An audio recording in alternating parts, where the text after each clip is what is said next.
снег. Ни с того ни с сего не было снега никогда. Уже давно. Мне нужно сделать книжку до самых видов. Просто посмотрите, сколько скидок на вино. На все. Куда запрыгнул? Чоби? Он запрыгивает на кровать только тогда, когда на кровати что-то лежит. Носки. Как бы модно не было есть греческий йогурт и всякое такое, все равно сметану не переплюнет ничего. Ну, это уже не жалко. Это уже не жалко этого половика. И вот он все время в таком состоянии. Я уже даже его не поправляю. Да? Как правильно отправлять посылку на почте? Лучше еще раз закрепить информацию. Да. Привет! Привет, ребятки! Выходной.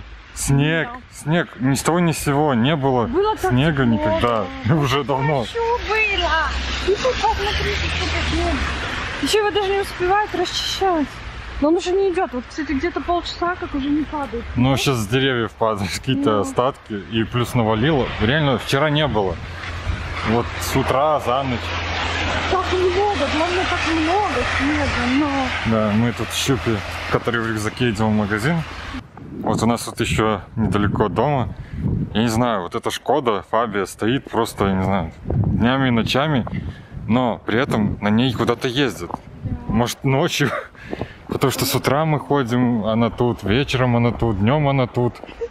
Не, ну она же когда-то снег. Да, ну видно, что колеса вон ездили уже по снегу. А мы тут тоже часто ходим. Мы тут тоже часто ходим, и как-то я никогда не видела, чтобы она выезжала. Да, ну вообще мне... Стоит на этом же месте. Да, мне нравится вообще в целом Фабия, прикольная такая. Ну, не лучший вариант из того, что бы мы хотели, но один из вариантов. Да. Она недорогая, неплохая. И другого цвета. Если в хорошей комплектации, то это хороший вариант. И цвет другого, я уже говорила. У нас еще тут важное дело, нужно было сходить в аптеку. Мне нужно сделать книжку до санэпиду. Ну, санэпидстанции, да, книжку надо, так как я работаю в здравоохранении, ребят. Но нужно сделать. И сказали купить вот такие пробки для кала. Три. А их, ну да, и собрать комплект. 3 раза. Да. 3 раза и идти. Я, наверное, буду все показывать, да? У нас тут может, недалеко от дома есть санэпид как раз. Там, где анализы. Да. Я хочу, чтобы Саша со мной пришел, потому что мне страшно одной идти. Ну, короче, стоит вот это 8 злотых. 9. А, ну 9. Там. Ну, то есть недорого. Ну, кому надо, кто работает ассистентом и кто тоже будет делать, как я, книжку. Вот знаете, вот так они выглядят. Да. Ну, по запросу трубки до санэпида нам нашли. Да, просто сказали, в аптеку пришли, сказали, дайте 3... Нет, сказали, дайте просто трубку до санэпида. Они по 3 продают. Но. Трубки до санэпида. Они сказали, да, хорошо, для кала или для мочи. Ну, вроде как для кала, я сказала кал. Они говорят, да, ну все, берите, пошлите и идите. Ну и мы идем дальше. А мы тем временем дошли по такому снегу. Капец, блин, неудобно идти. Ну, я жалуюсь, ребят, потому что не люблю я зиму. Дошли до Лидла. Мы хотим сделать селедку под шубой, и нам нужны все ингредиенты практически. Но самое главное, это селедка точно. Нахапали всю корзину, покажем уже дома. Там слишком много всего. Мы не планировали столько. Ребят, я хотела это показать. Решила взять чупа-чупсы. Как в детстве, такие вкусы. Кола, зеленая, розовенькая. И пока стоим в кассу, очередь большая. Просто посмотрите, сколько скидок на вино. На все. И такие, ну, может, не супер большие, но по 20%, там 30% есть. Почти на все скидки.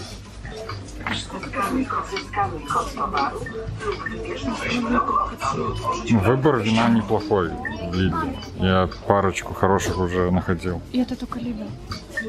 Оставишь потом приложение. Я уже 100 раз, никому не интересно. Но вы все равно оставите, нет? Обойдем. Обойдетесь, ребята, обойдетесь. Пришли домой, еще покажем, что купили. Получается, сегодня у нас вот такой вот... Ну, как всегда, на 100 злотых минимум. Денег. А мы все время так ходим. Мне кажется, все так ходят, но... Просто такая цифра. Это обычно, ну, мы заметили, что если мы идем в Lidl, ну, такой мини-закуп, там, молоко, яйца, хлеб.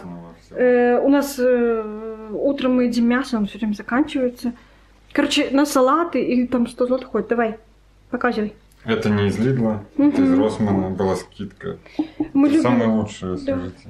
Во-первых, он хорошо работает, это механизм, который вверху. Вот. Он очень хорошо работает. И не глючит. Просто мы покупали тут подешевле, который, там этот механизм ломается. Ну, кнопочка. Ну, и он там не хочет потом работать.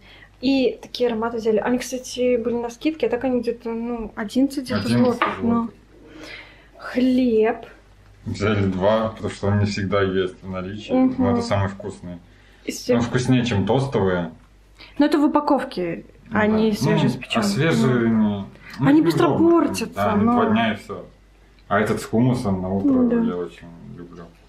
Дальше, Сашка, расскажи. Сыр, который для запекания, для всего подходит. Это сыр такой тостовый. Мы в основном сейчас используем его в супы. Мы купили лапшу такую азиатскую, порционную. Плюс добавляем, у нас есть, соус, не соус. Не соус, а такая паста. Как бы суповая основа для том-яма. Да. Чили, карри, вот это вот. И это так вкусно вообще, это лучше любого дошика. На свой дошик. Да, просто своя лапша, мы добавляем еще вот сыр. И просто бомбалай. И мисо-пасту еще. Да. И соевый соус, там еще что-то. А, нет, у нас еще масло кунжутное. Да. И так азиатский вкусно. Плюс мы еще берем эти водоросли наши. Вообще так вкусно. Иногда. Реально вкусно. Это как в ресторане. Ладно, давай дальше. Это на салат. Это мы сейчас будем делать салат. Свекла и селедка. Вы уже сами знаете. А может, я уже говорила, какой салат. Это то самое мясо, которое мы постоянно едим. Шинка. Чупа-чупс. А раскрой, я хочу посмотреть. Я видела, там есть кола, мой любимый. Вкус. Это, знаете, вот когда хочется вкусняшек, а вкусняшек хочется всегда. О, я вот этот розовый обожала. Вот этот розовый. Ой, как классно. По 2? По 2. Нет, а розовых 3. 3 красных, 3 розовых. И 2 с колой. И 2 зеленых. Могли бы с колой положить на один побольше. Чупи. Не, вы посмотрите, что делает. Куда запрыгнул? Чупи? Он запрыгивает на кровать только тогда, когда на кровати что-то лежит. Носки. Особенно. Носки особенно. Ну там носков нет. Но он подумал, есть. Ну да, он ищет носки. А когда ничего на кровати нет, ему по барабану на эту кровать. А мы показывали его новую игрушку? Наверное, нет. Нет. Не показывали. А давай покажем. Да покажем. Яблоки, много яблок. Мы, кстати, заметили, что их просто там набирали мешками. Еле втиснулась в очередь, что это яблоки. Яйца. И эту смесь таких зеленых листочков, я их просто обожаю в салат добавлять. Но это реально просто бомбалей. Я от руколы просто тащусь. Сашка захотел коровок, он взял. Я чупа-чупсы как-то. Чупа-чупсы не захотел. Так, майонез. Один из лучших. Я хотела бы, конечно, сказать, что он самый лучший, но он мне очень вкусный, из тех, правда. Что в Лидле, хороший. Но Саша говорит, что для него самый вкусный Хелманс. В принципе, не могу с ним не согласиться. И сметана. Самое вкусное. Самое вкусное. Она просто, вот это 18%, она вроде самая дорогая, но потому что она типа жирности и 400 грамм. Но она реально густая, вкуснючая, просто бомбалея. Мы раньше покупали йогурт такой. Да. Не знаю, для супа он называется. Да. Мы перешли все равно на сметану, это вкуснее. Как бы модно не было есть греческий йогурт и всякое такое, все равно сметану не переплюнет ничего. Так что не модничайте, а ешьте обычные продукты, ребятки. Все. Вот новейшая Чупина игрушка. Уже несколько дней он с ней гоняет. Смотрите, сидит, ждет. Шампанское. Я хорошая собака, я сижу, жду. Он все время так сидит, ждет, если там вкусняшки он или так любит шуршать. Какую-нибудь забавку. Когда у меня созвон, мы видео записываем. Да, вот кстати, сегодня записывали видео, он шуршал. Можно? Все, сейчас будет шуршать. Все, и пойдет. Куда пойдешь? Такой же сладкий. Выпивоха. У него, он облюбовал вот этот половичок. Это с ванны, который он грыз. Мы сюда его положили, и он теперь тут сутками находится. Он же его грызет, мы уже плюнули Сашей. Это уже не жалко. Это уже не жалко этого половика. И вот он все время в таком состоянии. Я уже даже его не поправляю. Потому что это бесполезно. Да? Все, ладно, не будем мешать.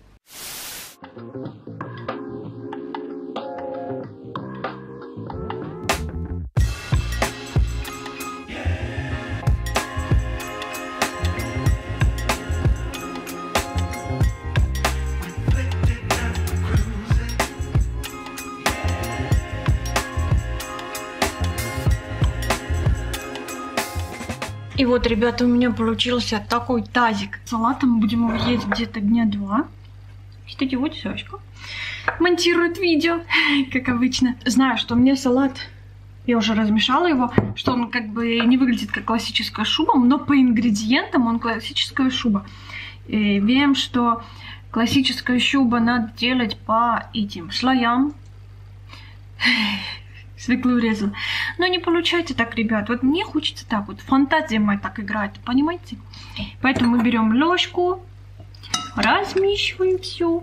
А самое главное, эту чайную ложку майонеза добавить. Сейчас покажу, каким мы пользуемся майонезом. Этим майонезом один из наших любимых. О, как пахнет майонез. У-ла-ла. Берем 1 чайную ложку майонеза. 1 чайная ложка раз.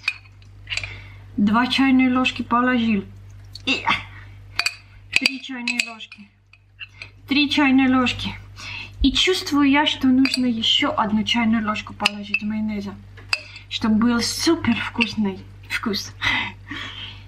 4 ложки чайных положила. Размешиваем. Размешиваем. О, яка красота. И все, мущукаем. Мешаем, мешаем. Массакра, еще подумала, мы будем есть это несколько дней. Сашка, а я еще перемешала. Пусть будет так, ребятки. Я думаю, что завтра мы уже съедим его. Какая красота, жирнота. Это же один из любимых моих салатов. Ой, как хорошо. Я даже соли не добавлял, прикиньте. Ох. Вы только посмотрите, как это красиво.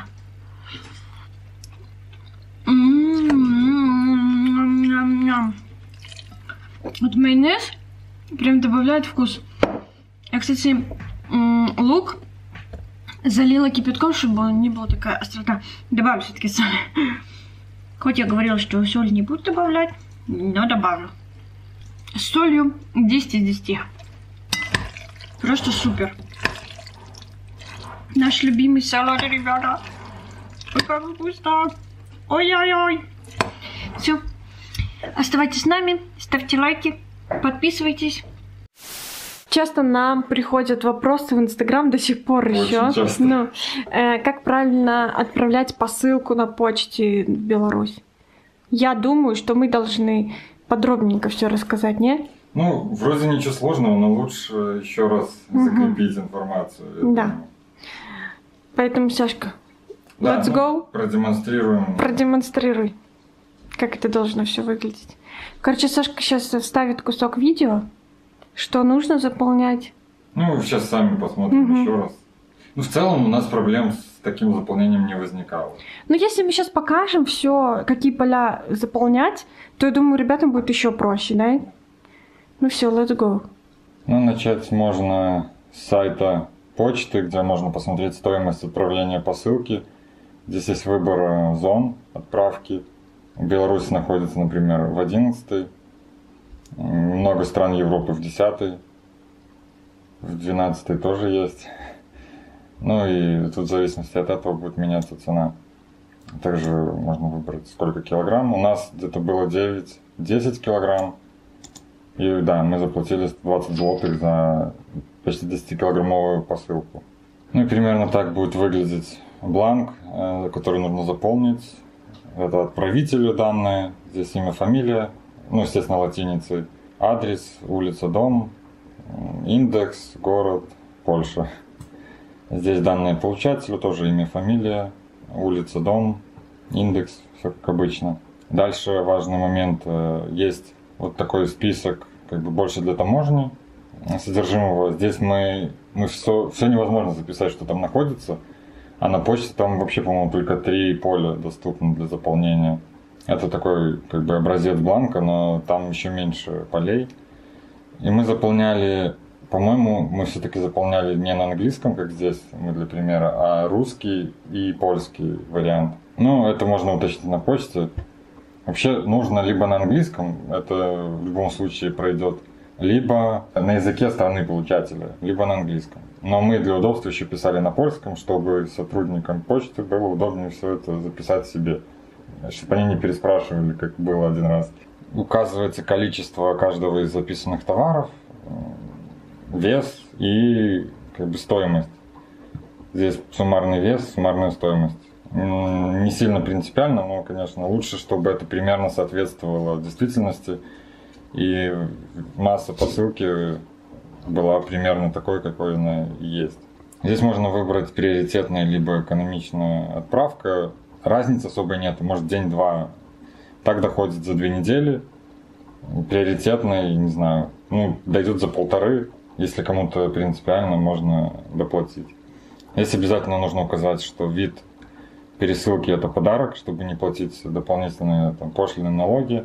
Конечно, если вы отправляете именно подарок. А также еще вот здесь был номер телефона адресата. Конкретно в нашем случае мы просто приносили все свое добро уже в собственной коробке на почту. У нас никаких вопросов не возникало. Если нужно, на почте тоже можно купить коробку, скотч. Могут дать бесплатно, могут продать. У нас было и так, и так. И плюс вот конкретно в нашем случае нас всегда еще просили на самой коробке написать те же данные получателя и отправителя ручкой или маркером, помимо того, что было заполнено на бланке. В целом, сотрудники почты довольно так с пониманием относятся и помогают заполнять, если возникают вопросы. Желательно иметь с собой ручку, чтобы потому что иногда могут быть с этим проблемы. Если есть возможность, лучше взять с собой скотч. А так, в целом, вроде ничего сложного, должно все получиться. Так что желаем всем удачи, отправляйте посылки.